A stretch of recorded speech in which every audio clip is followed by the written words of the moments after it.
My goal when preparing for a hurricane is to keep my family safe and acquire all the necessary supplies to ride out the storm and maybe up to a week or two after in case it does affect us negatively. My goal when preparing for a hurricane is to just make sure you have enough food for a couple days, enough water for a couple days, right? Know where you're going to go get it. Make a list of things that are important to you and get those things. Have batteries for the flashlights, right? So my goal is to just really be comfortably prepared. Some of the challenges when preparing for a hurricane are budgetary. There's a lot that you need, and things are expensive, so you need to plan ahead so that you can acquire what you need little by little and save that last bit of time before peak for last minute purchases. And shortages. If you wait too long, the stores start to run out of things, so you want to make sure that you plan ahead. Some challenges to plan for are all of the people who are going through the mayhem in their minds of this being the worst thing that's ever going to happen to them, right? So all of them are going to be out from the time the storm is called until the hour before it makes landfall. And then they all scatter, run away. But the challenge is basically navigating like what store to go to so that you don't run into like massive amounts of crowd. Ooh, supermarkets running out of water, gas stations running out of gas because people go absolutely nuts. Anything over 3/4 of a tank, I don't bother. It's good enough. And I'll probably grab 2 cases of water just so that I'm not part of the mayhem. But the hardest part is just getting involved in everybody's terror. I succeed in prepping by making a detailed list of things that I'm going to need, and I try to consider the worst case scenario. I don't pretend that my family may not be affected, so I get all the things I need for the worst possible scenario. It's important that I succeed in prepping because you have to be self-reliant. If the storm does affect your area negatively or a neighboring area, and you're caught without the ability to help yourself, you are putting an extra strain on a system that's already busy. You have to make sure that you can keep your family sustained. I succeed in preparing by knowing where to go when, right? Get the water kind of as soon as the storm gets called, right? That way, no store runs out because it happens every time, right? And go to supermarkets that are a little bit more off the beaten path, not like the one that everybody goes to in the middle of the town, because they're going to run out first. The advice I have for people when preparing for a hurricane is really consider all of the little things that you need on a day-to-day basis. Make sure that you get extra. Have 2 weeks of everything your family needs. If things go bad, you don't want to be the family that can't take care of yourself and is panicking and trying to call out to others for help. They may not be able to get to you. My advice to people would be to not get things that are perishable, right? Don't get perishable goods because they're just not going to last, right? If you're preparing for a week, your bread's not going to make it, your wraps aren't going to make it, right? Certain fruits aren't going to make it. Don't get that stuff, right? Just get the stuff that's non-perishable and get things to be able to consume those things, right? Manual can opener. The most intense hurricane I've ever been through was Sandy. They tried to underestimate the storm, but when it came through, it really decimated the Northeast and there was extensive damage. Some areas were wiped out completely. We fared pretty well, being about 8 minutes from the beach. It was very scary, but we were prepared, and because I was worried, we got through it okay, even though we had no power for 2 weeks. Most intense hurricane I've been through would technically be Superstorm Sandy because it had the greatest impact for sure. But that was up north. Ironically, it wasn't here. But the most intense storm I've been through was when I was a kid. I can't remember the name of the storm, but we were out of power for several days. for kids, it's kind of fun. You get the day off, you get a couple days off from school. Kind of like, it's not unlike having a snow day.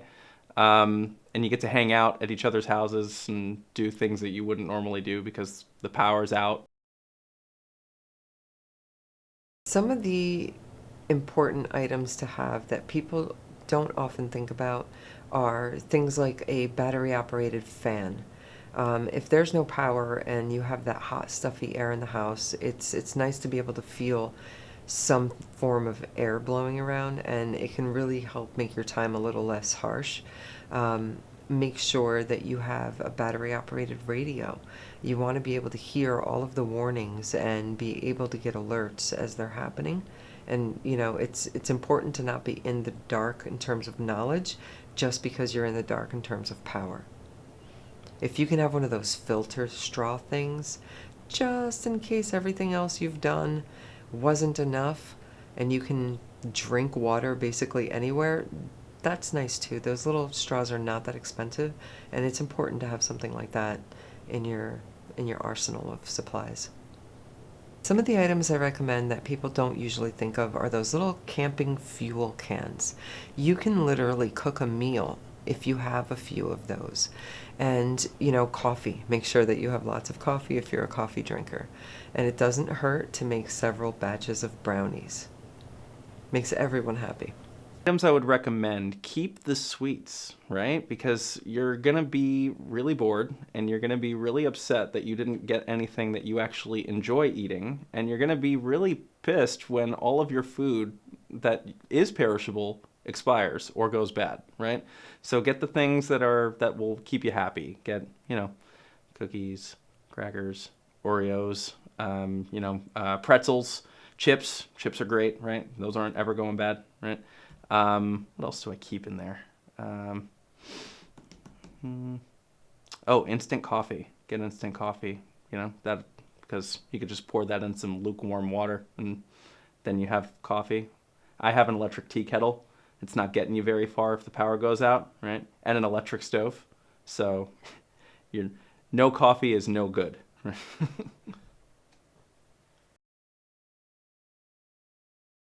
Some of the items that I include in my first aid kit, beyond your basic Band-Aids and peroxide and things of that nature, are medications, any, items that you might need if you were ill. You want to make sure that you have extra of that so that you can take care of your family when the stores are closed.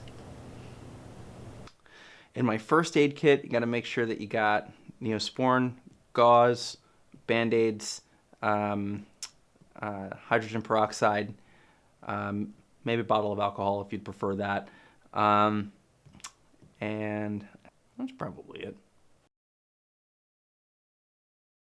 My plans for my pets. My dog is very small. So I don't have to worry about getting massive amounts of food for her, right? I just get one extra bag I ordered on Amazon well ahead of time. And then for her, I just take her out on an as-needed basis. She doesn't like going out in the rain anyway, so it kind of works out. What I did was we have an indoor garage, covered garage, so I would take her out there. Just make sure you have enough poop bags for her because you're not going to be able to get them outside if it's really coming down. And maybe cut one time that you take her out. That way she's not just walking around in soot and stuff like that and she's really got to go. That's usually what I do. I always make sure that I have more than enough food for her, though. Buy the extra bag. Just in case. And just, make sure she doesn't get into anything dangerous a little more than usual because you're not getting to a vet. They're not going to be there, right? So, just hanging out, keeping her mellow, playing with things that won't hurt her. That's it. Some of the crucial supplies you need during a hurricane are enough water for all of the members of your family. Non-perishable foods, I'd say for 2 weeks would be nice. Make sure that you have foods that are easy to reheat. Plenty of batteries, lanterns, a generator if you can get your hands on one. Anything that's going to keep you comfortable and safe. Number 1, bottled water. Don't fill the tub. It's gross, right? The water is almost blue. Forget that. Just buy 2 packs of bottled water and you're good, right? Second thing would be this, like things that make you happy, the sweets, right? Get those shelf life sweets. The next thing would be a manual can opener. I'm a victim of this. I have an electric can opener. First storm that came, I didn't think about it until we were already there, and I was like, I won't be able to open these cans. Next, the thing that the can opener is used for, tons of cans of beans. Beans is the great source of protein, right? Because you can't keep meat, can't keep it in the fridge or the freezer. If the power goes out, it's going to spoil, right? If you really think it's going to be bad or you got 2 storms coming in a row, some ice, right? Throw your stuff on ice. That way, if you do lose power, you don't lose all of it, or you have a better chance of not losing any of it. If it's really coming down to the nitty gritty, get something to be able to cook food, like, a gas powered grill or something like that, but not really great for indoors, right? Towels, in case you start getting a leak, right? And really, that's it.